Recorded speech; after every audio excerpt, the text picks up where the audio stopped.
Health news మీకోసం.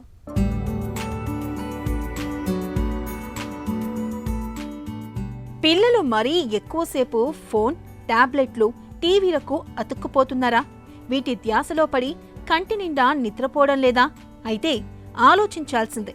అతిగా digital పరికరాల వాడకంతో అధిక రక్తపోటు, అధిక కొలెస్ట్రాల్, ఇన్సులిన్ నిరోధకత తలెత్తే అవకాశాలు పెరుగుతున్నట్లు అమెరికన్ హార్ట్ అసోసియేషన్ పత్రికలో ప్రచురితమైన ఒక తాజా అధ్యయనం హెచ్చరిస్తుంది.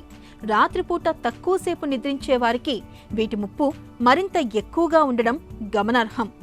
డిజిటల్ తెరల వాడకం నిద్ర సమయాన్ని దొంగలించడం ద్వారా హానికరంగా పరిణమిస్తున్నట్లు అధ్యయన ఫలితాలు సూచిస్తున్నాయి. అధిక రక్తపోటు, అధిక కొలెస్ట్రాల్, ఇన్సులిన్ నిరోధకతలన్నీ గుండెకు చేటు చేసేవే. అందుకే వీటిని గుండె జీవక్రియల జబ్బులుగా పరిగణిస్తారు.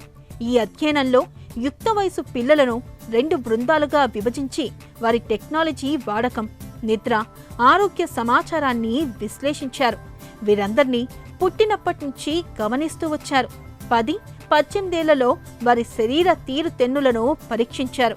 నడుము చుట్టుకొలత, సిస్టాలిక్ రక్తపోటు, మంచి కొలెస్ట్రాల్, ట్రైగ్లిజరైడ్లు, గ్లూకోజ్ మోతాదుల ఆధారంగా గుండె జీవక్రియ ముప్పు స్కోర్ను అంచనా వేశారు. ఫోన్, టాబ్లెట్లు, టీవీలకు అతుక్కుపోయే ప్రతి అదనపు గంటకు ఇది గణనీయంగా పెరుగుతున్నట్లు తేలింది.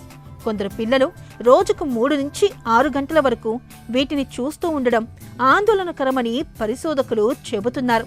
పిల్లల్లో డిజిటల్ తెరల వాడకాన్ని పరిమితం చేస్తే దీర్ఘకాలంలో గుండె, జీవక్రియల ఆరోగ్యాన్ని కాపాడుకోవచ్చని పరిశోధకులు సూచిస్తున్నారు.